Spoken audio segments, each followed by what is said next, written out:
বাংলাদেশের ইতিহাসে আজ যা ঘটল তা এক কথায় নজিরবিহীন। সেনাবাহিনী, র্যাব, পুলিশ, প্রশাসন সবাই দাঁড়িয়েছিল একজন নারীর পাশে। একজন নারী যিনি ছিলেন বছরের পর বছর বন্দী, অবহেলিত, নির্যাতিত ও অপমানিত। কিন্তু আজ তাকে ঘিরে দেখা গেল সম্মানের পাহারা, ভালোবাসার ঢল। এমন প্রোটোকল, এমন সংবর্ধনা, এমন ভালোবাসা বাংলাদেশে আর কোন রাজনীতিবিদদের ভাগ্যে কি জুটেছে?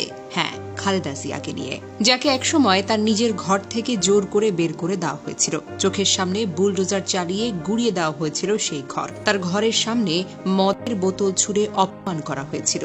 এমন অপমান কোনো নারী, কোনো মা, কোনো প্রাক্তন প্রধানমন্ত্রীও কখনো সহ্য করতে পারেনি। মিথ্যা মামলা, বিচারহীন অমানবিক চিকিৎসাহীনতা, সবকিছুর মধ্য থেকে তিনি মাথা নত করেননি। তিনি হারেননি, তিনি অপেক্ষা করেছেন। আর আজ সে অপেক্ষার মূল্য মিলেছে জনতার ভালোবাসায়। আজ খালেদা জিয়ার পাশে দাঁড়িয়েছে জনগণ। আজ তার চলার পথে ছায়া হয়ে দাঁড়িয়েছে রাষ্ট্রীয় বাহিনী। আজ তার পাশে আছে তার দেশের মাটি, মানুষের মন। সম্মান কি বন্দুকের জোরে আদায় করা যায়? না। সম্মান কি টাকায় কেনা যায়? না।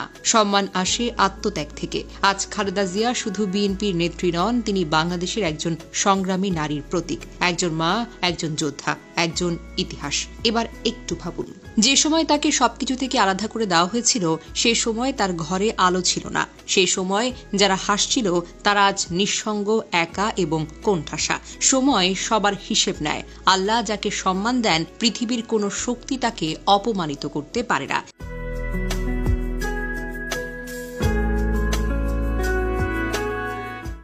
ইতিহাস থেকে জানা যায়, খালেদা জিয়া কখনোই রাজনীতিতে আসতে চাননি।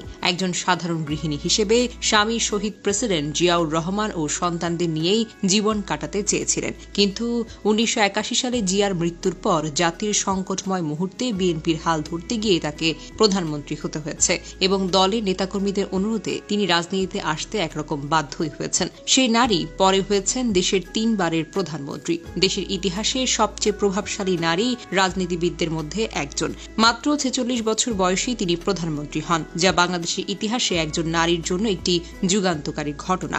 1991 সালে নির্বাচনে বিজয়ের পর তিনি প্রথম গণভোটে সংসদীয় সরকার ব্যবস্থায় নির্বাচিত হন, যা ছিল বাংলাদেশের জন্য একটি বড় রাজনৈতিক পরিবর্তন। তার শাসনামলে দেশে বহুবার অবরোধ, হরতাল, রাজনৈতিক সংকটের মধ্যেও তিনি সাহসিকতা ও দৃঢ়তার নেতৃত্ব দিয়েছেন। খালেদা জিয়া 2 বার রাজনৈতিক প্রতিহিংসার শিকার হয়ে কারাবন্দী হন। তত্ত্বাবধায়ক সরকার এবং আওয়ামী লীগ সরকারের আমলে সাজানো মামলায় তাকে বন্দী রাখা হয়, কিন্তু বারবার তিনি প্রতিকূলতা মোকাবেলা করে ঘুরে দাঁড়িয়েছেন। জেলে থেকেও তার জনপ্রিয়তা কমেনি, বরং সাধারণ মানুষের মাঝে তার প্রতি সহানুভূতি ও শ্রদ্ধা আরও বেড়েছে। তবে সময় কত নির্মম হতে পারে তা খালেদা জিয়ার জীবনই প্রমাণ করতে পারে। সাবেক প্রধানমন্ত্রী শেখ হাসিনা, যিনি একসময় সবকিছু নিয়ন্ত্রণ করতেন, তিনি আজ নিঃসঙ্গ ও নিস্তব্ধ।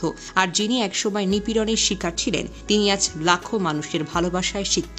ভাগ্য বড় অদ্ভুত জিনিস।